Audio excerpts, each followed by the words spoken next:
உங்களுக்கு பிசிஓடியோ இல்லை உங்களுக்கு இந்த டெஸ்டோஸ்டெரான் அதிகரிக்கிறதுக்கான அந்த அறிகுறிகள்லாம் முக்கியமாக முகத்தில் தேவையில்லாத இடங்களில் முடி வளர்ச்சி இருக்குது. இதான் வந்து இந்த ஆண் தன்மைக்கான ஹார்மோன் அதிகமாக இருக்குது. இது கூட கைகளில் தொடர்ந்து வெயிட் போடுது, அப்பர் பாடியில் வந்து தொடர்ந்து வெயிட் போடுது அப்படின்னா நீங்கள் புதினா சேர்ந்து டீ வந்து எடுத்துக்கலாம். அதே மாதிரி அதிமதுரம் சேர்ந்து டீ வந்து எடுத்துக்கலாம். ஸோ இதெல்லாம் நீங்கள் வந்து ஃபாலோ பண்ணும்போது அந்த அப்பர் பாடி வெயிட்டை ஓரளவுக்கு குறைச்சிடலாம்.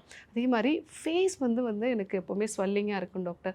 ஸோ ஃபேஸ் மட்டும் வந்து எனக்கு குண்டாக தெரியும். அதே மாதிரி பின் கழுத்து பகுதிகளிலே இந்த பஃபலோ ஹம்ப்னு நம்ம சொல்லுவோம். இந்த இடம் பகுதியும் எனக்கு வந்து கொஞ்சம் மேடாகவே வந்து இருக்குன்னா இதுவும் வந்து ஸ்ட்ரெஸ்னால் உருவாகக்கூடியது.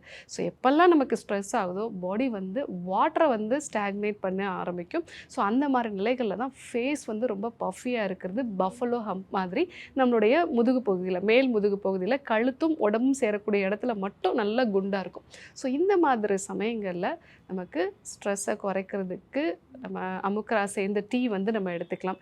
இல்லை துளசி மாதிரியான டீ வந்து எடுத்துக்கலாம். இதெல்லாம் எடுத்துக்கிட்டோம் அப்படின்னா ஸ்ட்ரெஸ்ஸும் குறையும்.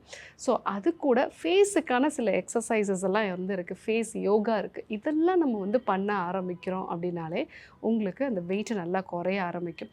ஸோ உடல் பருமனை பொறுத்த வரைக்கும் அது எல்லாருக்கும் ஒரே மாதிரியாக வந்து இருக்கிறது இல்லை.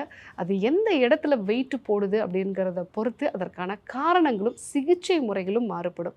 பட் எல்லா வெயிட் கெயினுக்குமே முதல்ல நம்ம பண்ண வேண்டியது டீடாக்சிஃபிகேஷன்.